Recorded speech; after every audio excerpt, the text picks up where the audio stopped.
I'm somebody that understands the reasons to meditate, the health benefits of meditation. I just don't like doing it. However, I have started meditating again. I used to meditate for an hour a day. I've gotten back. I have to get back up to about an hour a day because that's what seems to show the best benefits. And with me, I like to look at meditation as a sort of exercise for the autonomic nervous system that helps to tone the autonomic nervous system and help, with the dealing with emotions and heart regulation and breathing and those things. And that's essentially what meditation is, honestly. And most forms of meditation do the same thing, whether it's transcendental meditation, pranayama, Zen Buddhist meditation, Chan Buddhist meditation, Tibetan Buddhist meditation, etc. Or even if it's just deep breathing, it all kind of has the same physiological effects. But what I wanted to do is I wanted to do a video dealing with the physiological effects of yoga and breathing techniques and meditation on longevity. Because it's something that I have a tendency not to put enough effort into.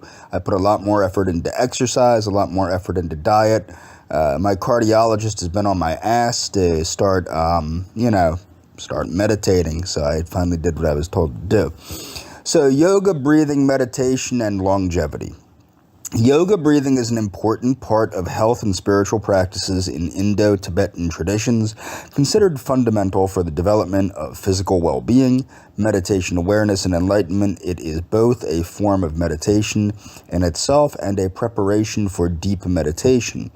Yoga breathing, or pranayama, can rapidly bring the mind to the present moment and reduce stress.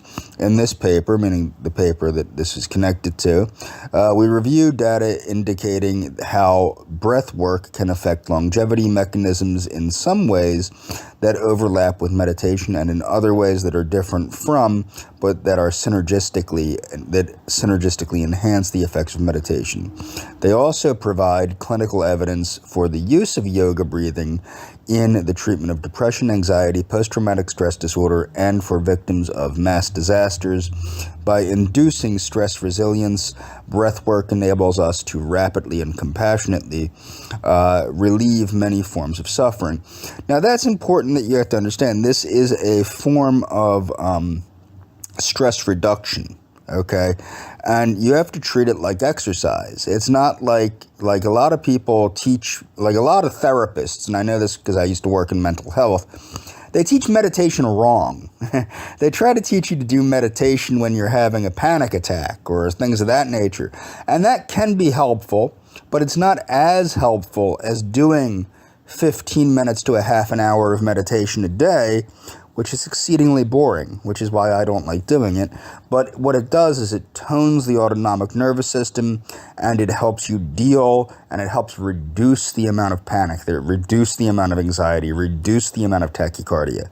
Okay, so that's where, in a sense, it's better. Unfortunately, there's not enough doctors that promote meditation, but luckily my doctor is a Hindu, and he understands the use of meditation. Now, it's very important that you understand that it's a form of exercise. Meditation is exercise, just an exceedingly boring form of exercise. One of the interesting things that was discovered by Dr. Roy Walford was that caloric restriction slows the metabolic rate, which seems to be part of what extends lifespan, is a slower metabolism and a slightly lower than average body temperature as a way to check that. So this is cardiorespiratory and metabolic changes during yoga sessions and the effects of respiratory exercises and meditation practices. The novelty of this study was to investigate the changes in cardiorespiratory and metabolic intensity brought about by the practice of pranayamas, breathing exercises of yoga and meditation. During the same hatha yoga session, the technique applied was the one advocated by the hatha yoga system. 9 yoga instructors, 5 females and 4 males, mean age of 44 and over, were subjected to an analysis of the gases expired during 3 distinct periods of 30 minutes.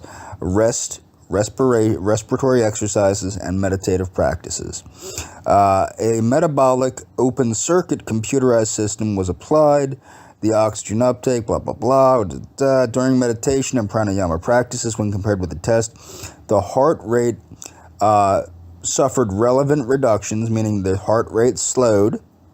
When results at rest were compared with those during meditation, a smaller proportion of lipids was metabolized, meaning the metabolism slowed during meditation practice compared with rest.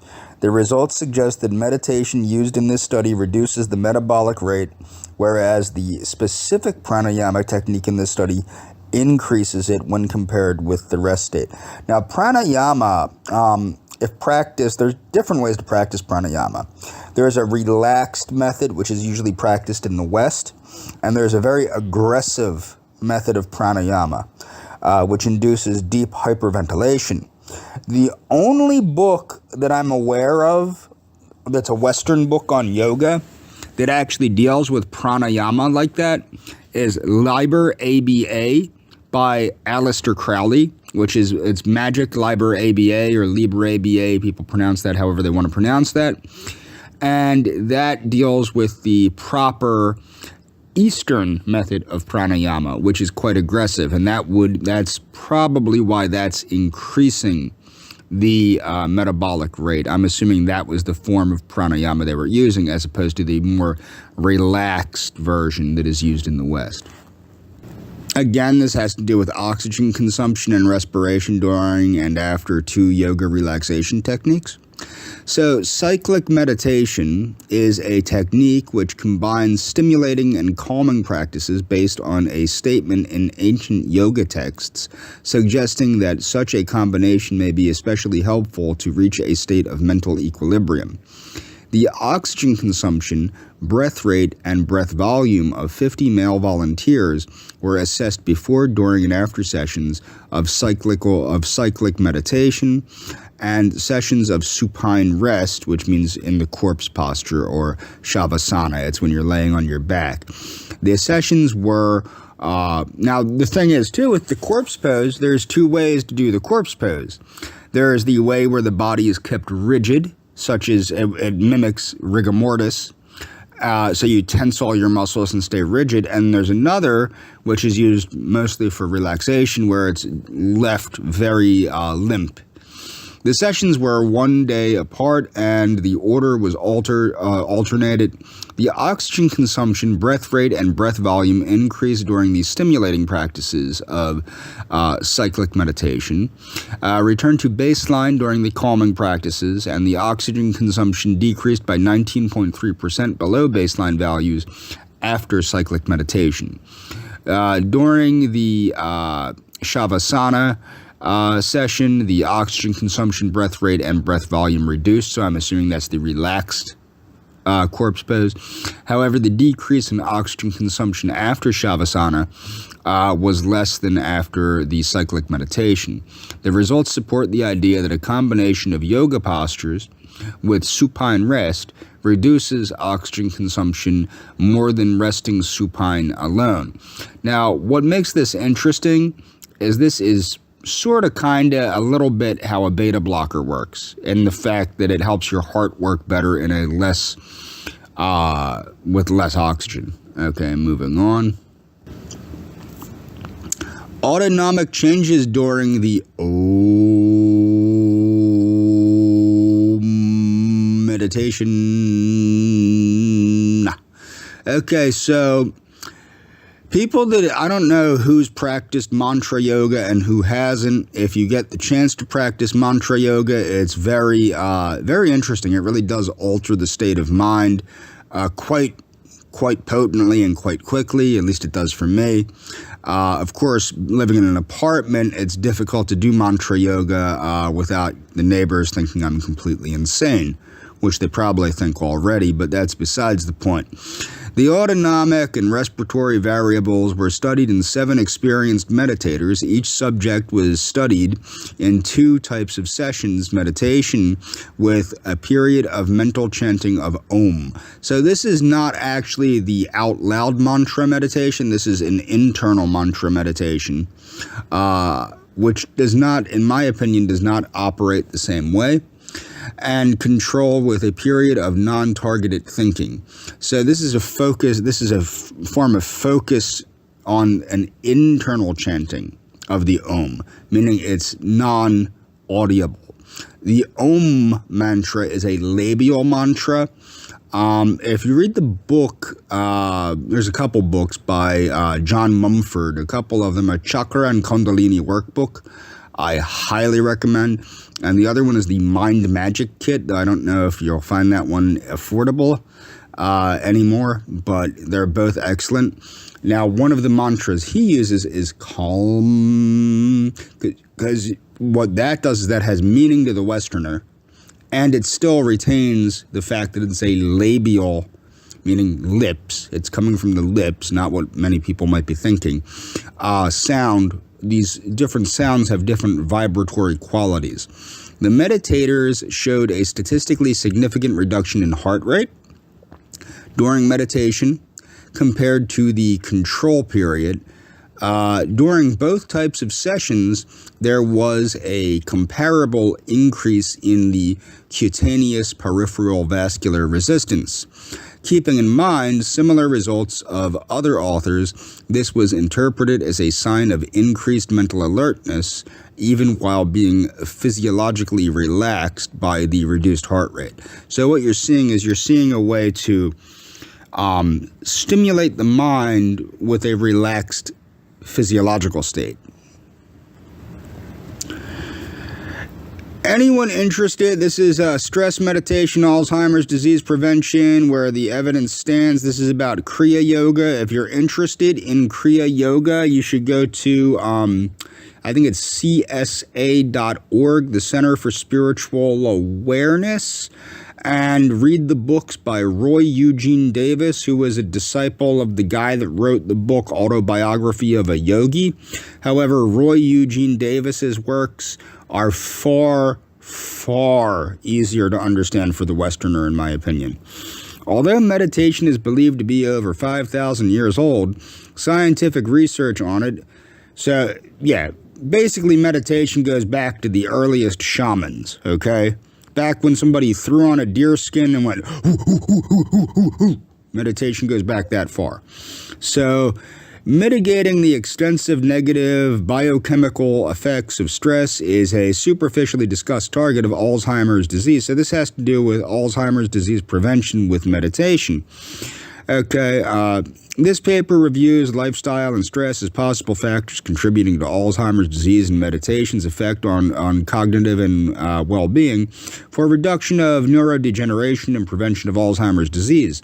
This review highlights Kirtan Kriya, an easy, cost-effective meditation technique requiring only 12 minutes a day, which has been successfully employed to improve memory in studies of people with subjective cognitive decline. Now keep that in mind. It has been successful in improving memory in people that had subjective cognitive decline, mild cognitive impairment, and that were highly stressed, all of whom are at increased risk of subsequent development of Alzheimer's. Kirtan Kriya has also been shown to improve sleep, decrease depression, reduce anxiety, downregulate inflammatory genes, upregulate the immune system genes, improve insulin and glucose regulatory genes, and increase telomerase by 43%. The largest ever recorded. Kirtan Kriya also improves psychospiritual well-being or spiritual fitness, important for maintenance of cognitive function and prevention of Alzheimer's disease. Kirtan Kriya is easy to learn and practice by aging individuals.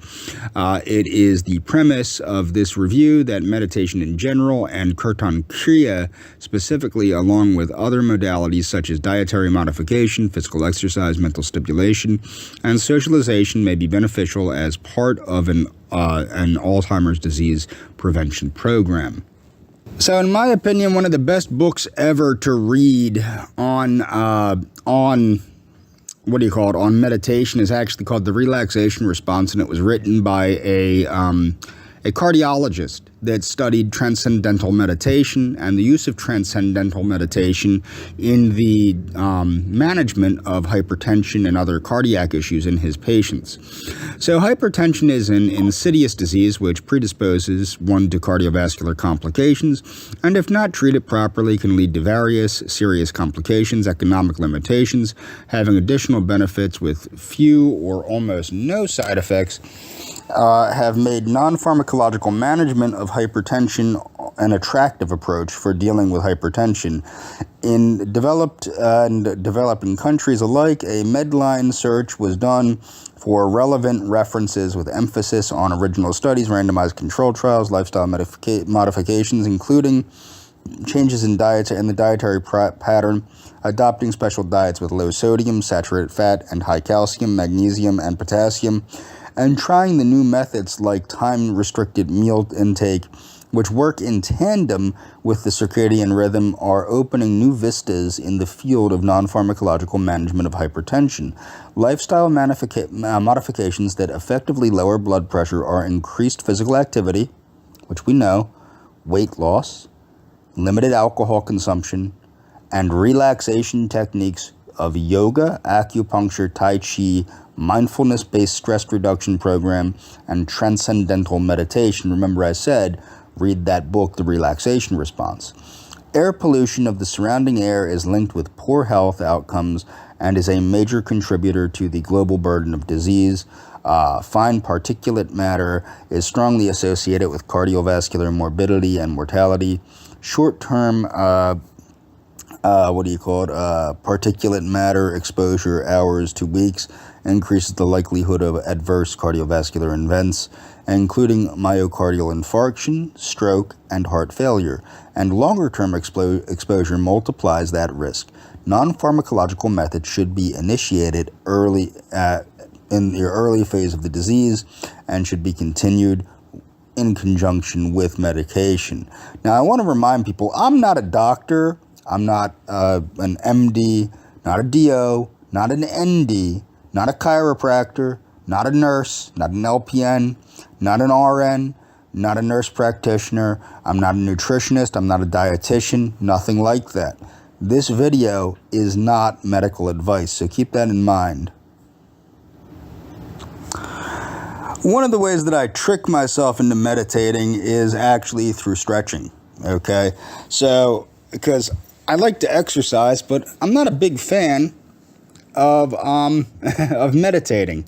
So I like to trick myself into meditating by doing stretching exercises. So abnormal cortisol, this is about PTSD symptom reduction with mindfulness-based stretching and deep breathing exercise, randomized controlled clinical trial of efficacy.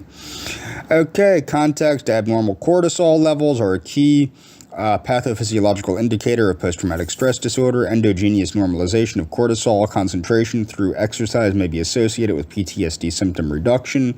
Objective. The aim of this study was to determine whether mindfulness-based stretching and deep breathing exercises normalizes cortisol levels and reduces PTSD symptoms. Design and setting. A randomized controlled trial was conducted at the University of New Mexico. Participants, 29 nurses, 28 females, aged 45 to 66 years participated in the study. Intervention, 60-minute, blah, blah, blah. Main outcome, serum cortisol was measured, and the PTSD, results. 29 participants completed the study.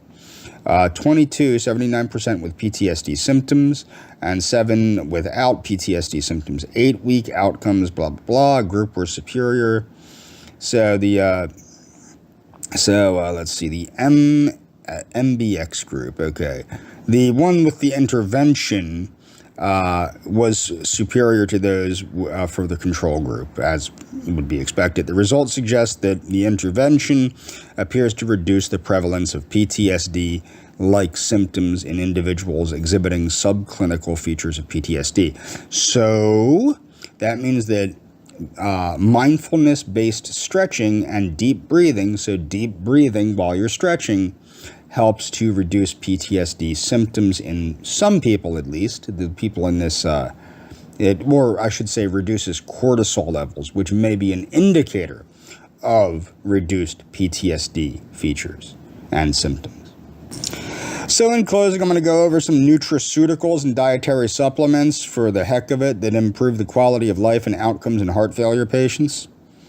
Okay, clinical trials reported that the intake of some nutraceuticals, hawthorn berry, coenzyme Q10, L-carnitine, D-ribose, carnosine, vitamin D, some probiotics, omega-3 fatty acids, beetroot nitrates, is associated with improvements in functional parameters such as ejection fraction, stroke volume, and cardiac output in heart failure patients with minimal side effects.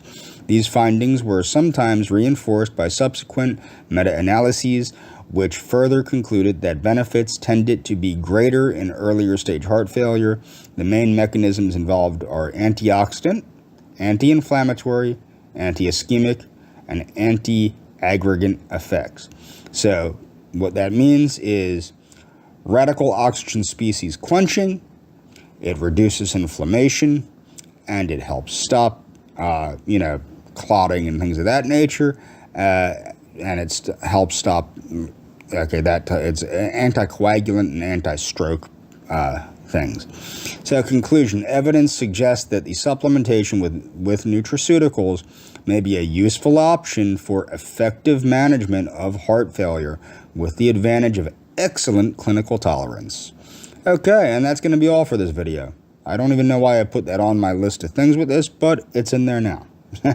Just remember, I'm not a doctor, not an MD, not a DO, not an ND, not a nurse, not an LPN, not an RN, not a nurse practitioner. I'm not a chiropractor. I'm not a nutritionist nor a dietitian. So this video is not health advice, and that's all for this video.